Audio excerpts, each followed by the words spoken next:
Hey, welcome. It feels like there are these little life hacks hiding all around us, right? Well, today we're going to uncover one of my absolute favorites. It's a super simple trick that's going to turn you into a genius shopper. Seriously.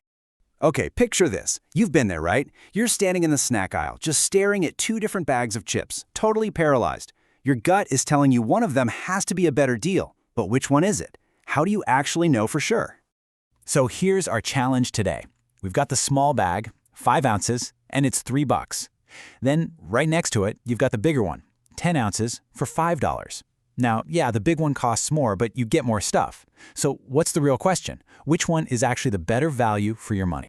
This right here, this is what I call the supermarket dilemma. And you know what? To solve it, we just need one really simple but powerful idea.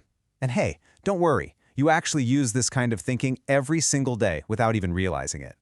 And that big idea is called a rate. It sounds technical, but all a rate does is compare two different things. That's it. In our case, we're comparing dollars to ounces. See? Totally different units. And that's what makes it a rate. But here's the cool part. Rates are everywhere. We use them constantly. I mean, think about it. When you're driving, you're thinking in miles per hour. When you buy cheese at the deli, it's dollars per pound. Heck, even your doctor measures your heart rate in beats per minute. These comparisons are just a part of life. Okay, so rates are all over the place. We get it. But how does that help us find the better deal on chips? Well, this is where our secret weapon comes into play. It's all about harnessing the power of per one. And that, my friends, is our key. The unit rate.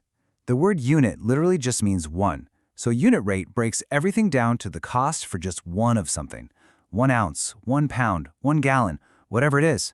It creates this perfectly fair, level playing field, which makes comparing things a piece of cake. And honestly, that's the whole magic of it. The second you know the price per one, all that confusion just vanishes. Suddenly you can compare anything to anything else, and the best deal just pops right out at you. It's finally a fair fight. All right, enough with the theory, right? Let's actually put this to work. It's time to go back to that snack aisle and use what we've learned to get a final, definitive answer. And look, finding this unit price is so easy. It's just a few steps. First, you set up your rate. It's always going to be the price on top and the quantity on the bottom, so dollars over ounces. Then you just divide. That's it. Do the same thing for the other bag, and then you just compare the two numbers. So simple. Okay, let's start with that small bag. Our rate is $3 for 5 ounces. So to find our unit rate, the price per ounce, all we do is divide the price, $3, by the quantity, 5 ounces. And bam, there's our number. 3 divided by 5 is 0.6. In money terms, that's 60 cents. So every single ounce in that small bag costs you 60 cents, okay? Let's lock that number in our brains. 60 cents per ounce. All right, now for the big bag. We're going to do the exact same thing. We take the price, $5, and we divide it by the amount, 10 ounces.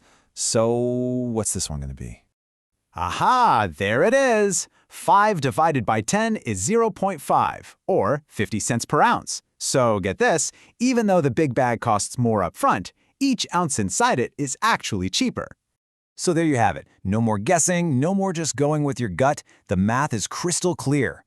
By finding that unit price, we now know for a fact that the big bag is the better deal, by a whole 10 cents per ounce.